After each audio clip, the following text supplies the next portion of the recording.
दोस्तों, हमारी जिंदगी में कई बार हम खुद को एक मुश्किल घड़ी में पाते हैं। कई बार हमें बड़े फैसले लेने पड़ते हैं, लेकिन हमें यह नहीं पता होता कि वह सही है या गलत। क्या उस फैसले का परिणाम हमारे जीवन में खुशियां लाएगा या मुसीबत। लेकिन कई बार हमारे पास सही निर्णय लेने के सुझाव नहीं होते और हम जल्दबाजी में फैसला कर लेते हैं, और उन फैसलों की वजह से हमारी जिंदगी सुखमय हो सकती है या फिर हमारी जिंदगी नरक से भी बढ़कर हो सकती है। इसलिए फैसला लेने की क्षमता हमारे जीवन में सफलता हासिल करने के लिए आवश्यक है। तो चलिए आज की इस बोध कहानी के माध्यम से जानते हैं कि जीवन में सही फैसले कैसे लिए जाएं, और यह भी कि सही निर्णय लेने का तरीका कौन सा है। तो बिना किसी देरी के कहानी शुरू करते हैं। दोस्तों, कई साल पहले की बात है। एक छोटे से राज्य में एक बौद्ध भिक्षु निवास कर रहे थे, जिनकी सभी जगहों पर उनके ज्ञान के बड़े चर्चे थे। वह बौद्ध भिक्षु बहुत ज्ञानी थे। उनके पास लोग बहुत दूर दूर से आते थे ताकि वे उनसे अपनी समस्याओं का समाधान प्राप्त कर सकें। उनके पास कोई भी कैसी भी समस्या लेकर क्यों ना आए, वह समस्या का समाधान अवश्य करते थे। जब भी वह किसी की समस्या सुनते तो उस समस्या को बड़े ही ध्यान से सुनते समझते और उसमें लीन हो जाते, और उसके बाद कुछ देर के लिए वह आंखें बंद करते और समस्या के बारे में अच्छे से सोच विचार करते और उसके बाद उसका समाधान देते। ऐसे में कोई भी व्यक्ति उनके बारे में केवल एक ही बात सोचता था कि शायद इन साधु के पास कोई ऐसी चमत्कारिक शक्तियां हैं जिससे यह समाधान पूछते हैं और उसके बाद हमें वह समाधान बताते हैं। एक बार एक युवक ने उन महाराज से यह पूछ भी लिया, क्या आपके पास ऐसी कोई चमत्कारी शक्तियां हैं जिसके कारण आप हमारी समस्याओं का समाधान करते हैं, या आपके पास ऐसी कोई दिव्य दृष्टि है। यह बात सुनकर वह साधु जोर जोर से हंसने लगे, लेकिन उन्होंने उस युवक की बात का कोई जवाब नहीं दिया। उसके कुछ ही दिनों बाद उस राज्य में एक बड़ी अजीब सी घटना घटी। उस राज्य में एक बुढ़िया औरत रहा करती थी, जो अपने पूरे घर में अकेली ही रहती थी। उसका कोई न था। उस राज्य से होकर 4 मित्र अपने घर की ओर जा रहे थे। वे लोग दूसरे नगर में काम करके पैसा इकट्ठा करके अपने गांव की ओर जा रहे थे। यह बात बहुत पुराने जमाने की है, जब यातायात के साधन ना हुआ करते थे, इसलिए वे लोग पैदल ही यात्रा किया करते थे। इसी कारण वे चारों मित्र अपने अपने धन को इकट्ठा करके अपने गांव की ओर प्रस्थान कर रहे थे। उन चारों ने अपना अपना धन एक छोटी सी पोटली में रखा था, और उसी पोटली में उन सब की सारी कमाई थी। तभी उन चारों मित्रों में से एक मित्र कहता है, मित्रों, इस तरह से यदि हम अपना धन अलग अलग रखेंगे तो इससे हमारा धन चोरी हो सकता है। क्यों ना हम अपना सारा धन एक ही पोटली में रख दें, जिससे हम सब इस पर ध्यान भी दे सकेंगे और हमारा धन सुरक्षित भी हो जाएगा। और जब हम अपने गांव पहुंच जाएंगे तो हम वहां पर अपना अपना हिस्सा इसमें से ले लेंगे। उन तीनों मित्रों ने उस युवक की बात मान ली और वे सभी मिलकर अपना धन एक ही पोटली में रख देते हैं, और वे सभी मिलकर अपने गांव की ओर आगे बढ़ते हैं। चलते चलते काफी समय बीत चुका था और अब रात्रि होने वाली थी। तभी आगे चलकर रास्ते में उन्हें एक घर दिखाई दिया, जहां पर एक बूढ़ी औरत रहा करती थी। रात्रि का समय भी हो चुका था और उन चारों मित्रों को रात रुकने के लिए कोई ना कोई जगह की आवश्यकता भी थी। ऐसे में उन चारों ने मिलकर यह योजना बनाई कि वे लोग आज रात इसी घर में ठहर। इसलिए वे चारों लोग उस घर की ओर आगे बढ़ते हैं। उस घर का दरवाजा खटखटा है। तभी सामने से एक बूढ़ी औरत दरवाजा खोलती है, और उन चारों मित्रों में से एक मित्र हाथ जोड़कर उस बूढ़ी औरत से कहता है, माताजी, हम अपने गांव की ओर जा रहे थे, लेकिन यहाँ रास्ते में ही रात हो गई और अब हम इतनी रात में सफर नहीं कर सकते। इसलिए हमारी आपसे विनती है कि हम आपके यहाँ पर एक रात रुकना चाहते हैं। कल सुबह होते ही हम यहाँ से चले जाएंगे। उस बूढ़ी औरत ने काफी देर सोच विचार किया और उसके बाद वह बूढ़ी औरत कहती है, ठीक है, तुम सभी आज रात के लिए यहाँ पर रुक सकते हो। मुझे कोई दिक्कत नहीं। मैं खाना बनाने जा रही हूँ। कहो तो तुम लोगों के लिए भी बना दूं। उन चारों ने सहमति जताते हुए कहा, हाँ बिल्कुल। उसके बाद उन चारों मित्रों ने वर्धन की पोटली उस बूढ़ी औरत को थमा दी और कहा, माताजी, इस पोटली में हमारे साल भर की कमाई है। हम चारों ने अब तक का अपना सारा कमाया हुआ धन इसी पोटली में रखा है, और अब हम इसे आपको सौंपते हैं, क्योंकि यह हम चारों से ज्यादा आपके पास सुरक्षित होगा। हम बस इतना चाहते हैं कि यदि हम चारों में से कोई एक व्यक्ति से लेने आए तो आप इस पोटली को उसे मत देना जब तक कि हम चारों एक साथ इस पोटली को लेने ना आए। तभी वह बूढ़ी औरत कहती है, ठीक है बेटा, यदि तुम चारों एक साथ आओगे तभी मैं इस पोटली को आपको सौंपेगी। और वैसे भी आप लोग तो सुबह यहां से चले जाने वाले हैं। मैं आपको सुबह ही यह पोटली थमा दूंगी, वह धन की पोटली। उस बूढ़ी औरत को थमा कर चारों मित्र निश्चिंत हो जाते हैं कि अब उनका धन सुरक्षित है और वे लोग खाना खाकर सो जाते हैं। अगली सुबह जब वह चारों उठते हैं तो सभी लोग अपनी आगे की यात्रा के लिए तैयारियां शुरू कर देते हैं। उन चारों नौजवानों में से एक नौजवान थोड़ा सा बदमाश था। वह अपने उन तीनों मित्रों से कहता है, भाइयों, इस बूढ़ी औरत ने हमारी रात भर खातिरदारी की है, हमें अच्छा भोजन खिलाया, सोने के लिए अच्छी जगह दी, रात भर यहाँ सर छुपाने के लिए एक अच्छा मकान दिया और हमने अब तक उसके लिए कुछ नहीं किया। वह बूढ़ी औरत अकेले ही खेतों में काम कर रही है। क्या हम सभी यहाँ से जाने से पहले इस बूढ़ी औरत की मदद नहीं कर सकते? उस बदमाश नौजवान ने मन ही मन यह योजना बना ली थी कि वह किसी तरह से भी उस बुढ़िया से पोटली हासिल करके ही रहेगा। बाकी के तीनों मित्र उसकी बातों में आ जाते हैं और वे सभी मिलकर उस बुढ़िया की मदद करने अर्थात खेतों में काम करने के लिए चल पड़ते हैं। वे सभी मिलकर खेतों का काम कर ही रहे थे कि तभी वह बदमाश नौजवान अपने बाकी तीनों मित्रों से कहता है, मित्र, मुझे जोरों की प्यास लग गई है, मैं जरा उस बूढ़ी औरत से पानी मांग कर लाता हूं। वह बाकी मित्र भी अब काफी थक चुके थे, उन्हें भी जोरों की प्यास लगी थी, इसलिए वह तीनों मित्र उसे वहां से जाने की अनुमति दे देते हैं। जैसे ही वह बदमाश उस बूढ़ी औरत के पास पहुंचता है, वह उस बूढ़ी औरत से कहता है, माताजी, अब हम यहां से जा रहे हैं, कृपया करके हमारे धन की पोटली हमें वापस दे दें। इस पर वह बूढ़ी औरत कहती है, नहीं नहीं, जब तक तुम चारों एक साथ ना हो तब तक मैं वह पोटली किसी को नहीं दे सकती। तुम्ही ने तो कहा था कि जब तक हम चारों एक साथ ना हो तब तक यह पोटली किसी को नहीं देनी है। तभी वह बदमाश उन तीनों की तरफ इशारा करते हुए कहता है, लाऊं। उन तीनों ने सोचा कि हमारा मित्र हमारे लिए पानी लाना चाहता है, इसीलिए वह हमसे आज्ञा मांग रहा है। तभी उन तीनों मित्रों ने इशारे में उस युवक से कहा, हाँ हाँ ठीक है, ले आओ, यह देख।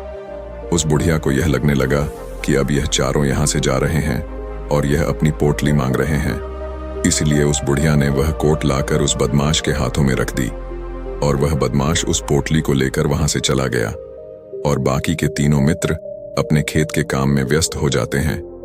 कुछ देर के बाद जब वह तीनों खेत का काम करके वापस लौटते हैं और बुढ़िया से कहते हैं, माताजी, हमारा मित्र जो यहाँ पानी पीने आया था वह कहाँ गया? इस पर वह बुढ़िया कहती है, क्या वह पानी पीने आया था? पर वह तो कह रहा था कि हम चारों जा रहे हैं, कृपया करके हमारे धन की पोटली हमें थमा दे। तब तीनों बड़े आश्चर्य होकर उस बुढ़िया से कहते हैं, माताजी, हमने भला कहाँ वह पोटली मांगी थी, हमें तो प्यास लगी थी और हमने पानी के लिए इशारा किया था। तभी बूढ़ी औरत उन तीनों से कहती है, परंतु अब तो वह पोटली लेकर जा चुका है। तभी वह तीनों मित्र सर पकड़कर रोने लगते हैं और कहते हैं, माताजी, उसमें हमारा सारा कमाया हुआ धन था जो वह अकेले लेकर भाग चुका है। हमने तो आपको कहा था कि जब तक हम चारों एक साथ न आए तब तक आपको वह पोटली किसी को नहीं देनी है, फिर आपने ऐसा क्यों किया? इसमें आप ही की गलती है। हमने आपको उस पोटली की हिफाजत के लिए रखा था और आपने उसे एक ऐसे आदमी के हाथों में दे दिया जिसने हमारा सारा धन हमसे लूट लिया। हम बर्दाश्त नहीं करेंगे, हम राजा के पास जाएंगे और राजा से आपकी शिकायत करेंगे, न्याय की मांग करेंगे। अब तो इस बात का राजा ही फैसला करेंगे। तीनों नौजवान क्रोधित होकर राज दरबार में पहुंच जाते हैं और अपनी सारी समस्या उन राजा को बता देते हैं। जब वह राजा उन तीनों नौजवानों की बात ध्यानपूर्वक सुनता है तो वह तुरंत ही उस बुढ़िया को राज दरबार में पेश होने का आदेश देता है। राजा के आदेश पर राजा के सैनिक तुरंत ही उस बूढ़ी औरत को राज दरबार में पेश करते हैं और राजा भरी दरबार उस बूढ़ी औरत को दोषी करार कर देता है और कहता है, तुम्हें वह पोटली उस अकेले व्यक्ति को नहीं देनी चाहिए थी। जब उन्होंने तुमसे कहा था कि जब तक वह चारों एक साथ उस पोटली को लेने ना आए तब तक तुम्हें वह धन किसी को नहीं देना चाहिए था। इसमें तुम्हारी गलती है और अब तुम्हें इसका हर्जाना भरना होगा, तुम्हें इनका धन लौटाना होगा। राजा का यह आदेश सुनकर बूढ़ी औरत फूट फूट कर रोने लगती है और राजा से मदद की गुहार लगाती है और कहती है, हे राजन, मैं तो एक बूढ़ी औरत हूं और मेरे पास इतना धन नहीं है और ना ही मेरे घर में कोई ऐसा है जो धन कमाता हो। मेरे पास इतना धन नहीं कि मैं इनका धन लौटा सकूं। मैं तो अकेली हूं, बेसहारा हूं, कृपा करके मुझ पर रहम करें। लेकिन राजा उस बूढ़ी औरत की एक नहीं सुनता। वह बूढ़ी औरत रोते हुए अपने घर की ओर जा रही थी। यह सोच रही थी कि आखिर मैं इतना धन कहां से लाऊं कि कैसे मैं उन लोगों का यह धन उन्हें लौटा आएंगे। मेरे पास इतना धन नहीं है। मैं क्या करूं, कैसे करूं, कहां से लाऊं? इतना धन यदि मैंने उनका धन नहीं लौटाया तो मुझे राजा मार डालेगा। वैसे भी मेरी ही गलती है। जब उन चारों ने साथ ना आए तब तक वह पोटली किसी को नहीं मिलकर मुझसे कहा था कि जब तक हम चारों एक थमा दी है। फिर भी मैंने वह पोटली केवल उस एक व्यक्ति को थमा दी। इसमें गलती तो मेरी ही है। वह रोते रोते यह सारी बातें सोचते हुए अपने घर की ओर जा रही थी। तभी रास्ते में उस बूढ़ी औरत को वही संत मिले जो उस नगर में किसी भी समस्या का समाधान बड़ी ही सरलता और सहजता से करते थे। उन्होंने उस बूढ़ी औरत से कहा, क्या बात है बेटी, क्यों रो रही हो? इस पर वह बूढ़ी औरत उस संत को सब कुछ सच सच बता देती है और कहती है, हे महाराज, इसमें गलती तो मेरी ही है। उन चारों एक साथ ना आए तब तक वह पोटली मुझे किसी को नहीं देनी, लेकिन मेरी हिम्मत मारी गई थी। जो मैंने वह पोटली केवल एक व्यक्ति को ने तो पहले ही कहा था कि जब तक वे चारों थमा दी, और वह उनका सारा धन लेकर वहां से भाग गया। लेकिन अब मुझे यह समझ नहीं आ रहा कि मैं वह सारा धन कहां से लाऊं, कैसे छूऊं। मेरे पास इतना धन नहीं है और राजा ने तो आदेश भी दे दिया है कि मुझे उनका धन लौटाना ही पड़ेगा। लेकिन मैं यह समझ नहीं पा रही कि इतना सारा धन मैं कहां से लाऊंगी। तभी बसंत उस बूढ़ी औरत से कहते हैं, शांत हो जाओ, मैं कोई ना कोई रास्ता जरूर निकाल लूंगा। इतना कहकर वह संत वहीं पर बैठ जाते हैं, ध्यान करने लगते हैं। कुछ देर के लिए आंखें बंद कर सोचते हैं, विचार करते हैं। मौन रहकर वह समस्या का समाधान निकालते हैं और उसके बाद वह उस बूढ़ी औरत से कहते हैं, बेटी, राजा ने फैसला किया है, वह बिल्कुल गलत है। आपने जो किया इसमें आपकी कोई गलती नहीं है। राजा का फैसला गलत है। उन संत के इतना कहने पर बूढ़ी औरत चुप हो गई और यह सोचने लगी कि आखिर राजा का फैसला कैसे गलत हो सकता है। राजा तो सभी के लिए न्याय ही करते हैं और वह कभी किसी का बुरा नहीं करते। फिर आखिर आज राजा का फैसला कैसे गलत हो गया? उन संत और उस बुढ़िया की बात आसपास के खड़े लोग सभी लोग सुन रहे थे और वे लोग भी बड़े अचरज में थे, क्योंकि राजा का फैसला कैसे गलत हो सकता है। राजा ने तो बिल्कुल सही फैसला लिया है। इस बूढ़ी औरत ने ही गलती की है। उन चारों का धन केवल एक ही को थमा दिया। ऐसे में इस बुढ़िया को उनका धन तो लौटाना ही चाहिए। राजा ने गलत फैसला कहाँ किया है? तभी बसंत उस बूढ़ी औरत से कहते हैं, जाओ और राज दरबार में कह दो कि हे राजन, आपका फैसला गलत है और सही। क्या पहले तो बूढ़ी औरत इतनी हिम्मत ही नहीं जुटा पा रही थी कि वह राज दरबार में जाकर भरे राज दरबार राजा को यह कह सके कि राजन है गलत? क्या है, इसका फैसला मैं करूंगा, आपका फैसला गलत है। लेकिन जैसे तैसे उसने हिम्मत जुटाई और वह वापस राज दरबार लौटी। उसने डरते हुए भरे राज दरबार राजा से बड़ी थर्र आवाज में कहा, हे राजन, आपने जो फैसला किया है वह फैसला गलत है। इतना कहकर उसने राजा को सारी बात सच सच बता दी। उस बूढ़ी औरत की बात सुनकर राजा बहुत क्रोधित हुआ। राजा ने उस बूढ़ी औरत से कहा, कौन है वह संत जिसने मेरे फैसले को गलत बताया है? क्या उन्हें नहीं लगता कि मैंने सही निर्णय लिया है? मैं हर रोज कई निर्णय लेता हूं, कई फैसले करता हूं, लेकिन आज तक कभी किसी ने मुझसे यह नहीं कहा कि मेरा फैसला गलत है। यदि उन संत ने मुझे सही फैसला ना सुनाया, उन्हें फांसी की सजा दे दूंगा। यह बात पूरे नगर में फैल गई। सभी लोग यह जानने के लिए हैरान थे कि आखिर वह साधु ऐसा कौन सा फैसला सुनाने वाले हैं जो राजा से भी उचित होगा, जिसमें सबके लिए न्याय होगा।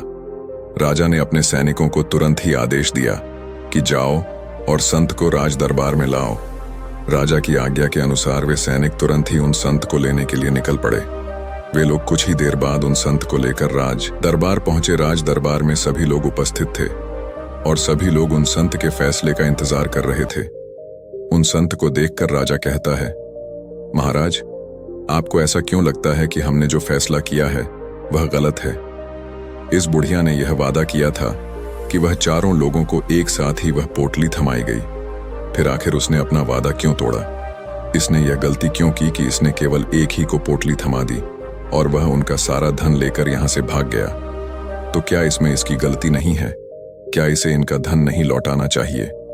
इस पर वह साधु बड़ी विनम्रता से राजा से कहते हैं, हे राजन, यह आपका फैसला था, लेकिन मैं आपसे कुछ कहना चाहता हूं। इस पर राजा कहता है, ठीक है, कहिए, आप क्या कहना चाहते हैं? इस पर वह साधु बड़ी विनम्रता से राजा से कहता है, हे राजन, जैसा कि वादा किया गया था कि पोटली एक साथ उन चारों को ही दी जाएगी, तो अभी तो ये केवल 3 है, चौथा कहाँ है? तो इनसे कहिए कि ये लोग यहां से वापस जाएं और अपने उस चौथे मित्र को यहां लेकर आए, तभी इनका धन वापस किया जाएगा। और वादा भी ऐसा ही किया गया था कि जब तक चारों लोग एक साथ ना हो तब तक उनका धन उन्हें नहीं लौटाया जाएगा।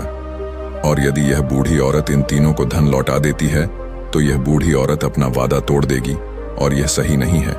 इसलिए यदि आप चाहते हैं कि इनका धन लौटाया जाए तो पहले इनसे कहिए कि यह लोग जाएं और अपने उस चौथे मित्र को यहां पर वापस ले आएं।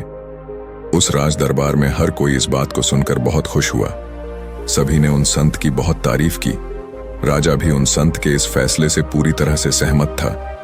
राजा तुरंत ही संत के सामने सिर झुका लेता है और हाथ जोड़कर उनसे कहता है, हे महाराज, आपका यह फैसला इतना सही कैसे हो सकता है? आखिरी बात मेरे दिमाग में आई क्यों नहीं? मैंने इस बात को इस तरह से सोचा क्यों नहीं?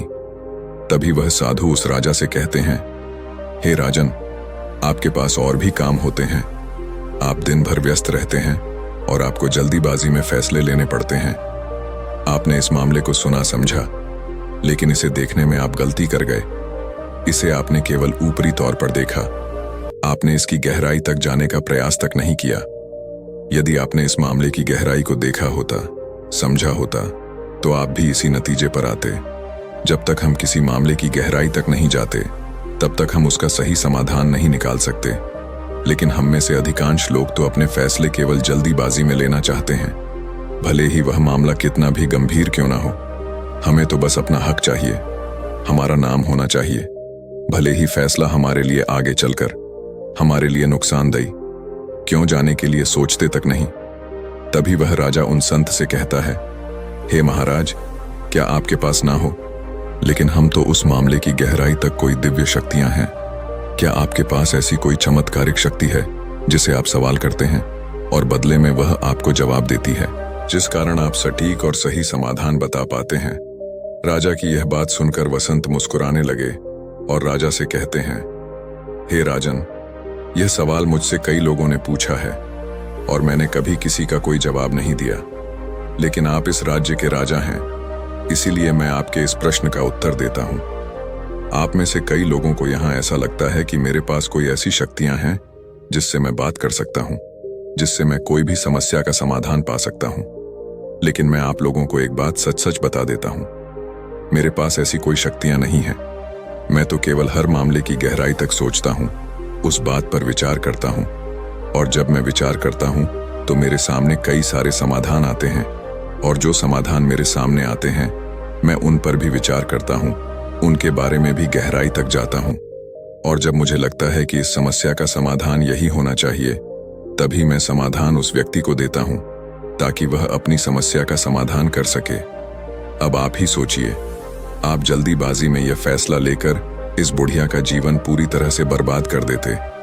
हमारा पूरा जीवन केवल एक फैसले पर निर्भर करता है। यदि वह फैसला सही हुआ तो हमारा जीवन अच्छा बन जाएगा, और यदि वह फैसला गलत निकला तो हमारा जीवन नर्क से भी बदतर हो सकता है। इसलिए यदि आप सही और सटीक फैसला लेना चाहते हैं तो आपको मौन रहना सीखना पड़ेगा। मौन रहकर उस पर विचार करना सीखना होगा, क्योंकि हमारे फैसले ही हमारा भविष्य तय करते हैं, हमारी जिंदगी का अगला पड़ाव तय करते हैं। फिर चाहे वह फैसले छोटे हों या बड़े, वे ही हमारी जिंदगी को निर्धारित करते हैं। इसलिए सबसे पहले हमें सही फैसले लेने के लिए मौन रहना सीखना आवश्यक है, उन पर विचार करना आवश्यक है। और जब आप ऐसा करते हैं तो आपके सामने एक ही समस्या के कई सारे समाधान निकल कर आते हैं, और जब आप उन पर गौर करेंगे तो आपको यह समझ में आएगा कि उन फैसलों का समाधान कैसा होना चाहिए, कि समाधान से आपको क्या फायदा होगा और क्या नुकसान होगा, या उस समाधान पर सोच और विचार करने पर ही आप उसे समझ सकते हैं, और तभी आप यह निर्णय भी ले सकते हैं कि क्या यह समाधान उचित रहेगा या नहीं। और यह सब संभव हो सकता है यदि हम कम बोलना शुरू करें। कम बोलने का अर्थ यह नहीं कि आप पूरी तरह से मौन हो जाएं। इसका अर्थ यह है कि आप भीतर से शांत हो जाएं। और जब आप भीतर से शांत होने लगते हैं तो आपका मन स्पष्ट होने लगता है, साफ होने लगता है, और आप किसी भी चीज पर सोच विचार कर सकते हैं। और जब आप भीतर से शांत होने लगते हैं तो आप ऊपर से भी कम बोलते हैं। और जब आप धीरे धीरे कम बोलने के आदी हो जाते हैं तो आप साफ और स्पष्ट तौर पर सोच और समझ पाते हैं। आपके विचारों में शुद्धता आ जाती है, जिससे आपको यह साफ और स्पष्ट देखने को मिल जाता है कि कौन सा फैसला सही होगा और कौन सा फैसला गलत होगा। आपको उस परिस्थिति में क्या करना चाहिए और क्या नहीं करना चाहिए। लेकिन हम में से अधिकांश लोग अपने आप को सही साबित करने के लिए, अपने आप को ऊंचा साबित करने के लिए अत्यधिक बोलते हैं। और इतना बोलते हैं कि हर कोई उनकी बातों को गंभीरता से नहीं लेता। उन्हें ऐसा लगता है कि मानो ज्यादा बोलना ही हमारे लिए हमारा श है। लेकिन वह यह भूल जाते हैं कि वह अत्यधिक बोलकर मूर्ख बन रहे हैं। लोग हमारा मजाक बनाते हैं, हमें मूर्ख समझते हैं, हमसे दूर रहने लगते हैं, क्योंकि उन्हें हमारी बकबक अच्छी नहीं लगती। लेकिन जब आप भीतर से शांत होने का प्रयास करते हैं और धीरे धीरे भीतर से शांत होने लगते हैं तो आप खुद बखुदा और आप अपने आप को साफ स्पष्ट तौर पर समझ पाते हैं, देख पाते हैं आपको कब क्या क्यों और कितना बोलना चाहिए, और आपको कब कैसे क्यों किस तरह से कौन सा फैसला लेना सही है या नहीं। यह भी आप अच्छी तरह से समझ और जान पाते हैं। जब आप कम बोलना शुरू करते हैं तब आप अपने आप को बहुत अच्छी तरह से समझना शुरू कर देते हैं, अपने आप पर अच्छी तरह से विचार करना शुरू कर देते हैं। तब आपको यह बात भी बहुत अच्छी तरह से समझ में आने लगती है कि जो हम बेकार की बकबक करते हैं उस पर हमारे शरीर की बेवजह ही कितनी सारी ऊर्जा यूं ही व्यर्थ हो जाती है, नष्ट हो जाती है, जिसे हम चाहे तो किसी जरूरी काम में लगा सकते हैं, फैसले लेने में लगा सकते हैं, जिससे हम तनाव मुक्त रह सकते हैं और हमें अच्छी नींद भी आ सकती है। और यदि आप इसी प्रकार सोच विचार कर फैसले लेना शुरू करते हैं तो आपका मस्तिष्क भी अच्छी तरह से काम करने लगता है और आपका मस्तिष्क पहले से भी ज्यादा शक्तिशाली हो जाता है। और इसका एक बहुत अच्छा उदाहरण भी आपको मैं बताना चाहूंगा। जब आप स्कूल में पढ़ते थे या फिर आज भी आप पढ़ रहे हो तो आपने देखा होगा कि जो बच्चे होनहार होते, होशियार होते हैं, वे लोग बहुत कम बातें करते हैं और अपना समय सही चीजों में लगाते हैं। वह अधिकांशतः अपना समय मौन होकर ही बिताते हैं। इसी वजह से वह पढ़ाई करने में बहुत तेज होते हैं। वह जो कुछ भी पढ़ना चाहते हैं वह उसे याद कर ले जाते हैं। लेकिन वहीं पर दूसरी तरफ जो लोग बहुत अधिक बोलते हैं, यदि सकते जिस तरह से वह मौन रखने वाले बच्चे, आप उन्हें पूरे 24 घंटे भी दे दें तो भी वह उस तरह से उन चीजों को याद नहीं रख, उन बातों को याद कर लेते हैं। और महान चाणक्य ने भी यही कहा है कि जो व्यक्ति यह समझ जाता है कि उसे कब, कहां और कितना बोलना चाहिए, उस व्यक्ति को सफल होने से कोई नहीं रोक सकता। और आप इतिहास उठाकर देख सकते हैं, आज तक जो भी लोग महान हैं, जो लोग भी सक्सेसफुल बने हैं, उन लोगों की आदत बहुत कम बोलने की है। उनका पूरा ध्यान केवल अपने लक्ष्य पर होता है और अपना पूरा समय वह अपने लक्ष्य को पाने में ही लगा देते हैं। इसीलिए आपको भी यह आदत अपने जीवन में उतार चाहिए। और कम बोलने का अर्थ यह नहीं कि आप ऊपर से कम बोले, बल्कि आप भीतर से कम बोलिए, भीतर से शांत रहिए। यदि आप रोज इसका अभ्यास करते हैं तो केवल कुछ दिनों में ही इससे होने वाले लाभ आपको आपके सामने नजर आने लगेंगे। लेकिन वहीं पर दूसरी तरफ जो लोग बहुत अधिक बोलते हैं, यदि आप उन्हें पूरे 24 घंटे भी दे दें तो भी वह उस तरह से उन चीजों को याद नहीं रख सकते जिस तरह से वह मौन रखने वाले बच्चे उन बातों को याद कर लेते हैं। और महान चाणक्य ने भी यही कहा है कि जो व्यक्ति यह समझ जाता है कि उसे कब, कहां और कितना बोलना चाहिए, उस व्यक्ति को सफल होने से कोई नहीं रोक सकता। और आप इतिहास उठाकर देख सकते हैं, आज तक जो भी लोग महान हैं, जो लोग भी सक्सेसफुल बने हैं, उन लोगों की आदत बहुत कम बोलने की है। उनका पूरा ध्यान केवल अपने लक्ष्य पर होता है और अपना पूरा समय वह अपने लक्ष्य को पाने में ही लगा देते हैं। इसीलिए आपको भी यह आदत अपने जीवन में उतारना ही चाहिए। और कम बोलने का अर्थ यह नहीं कि आप ऊपर से कम बोले, बल्कि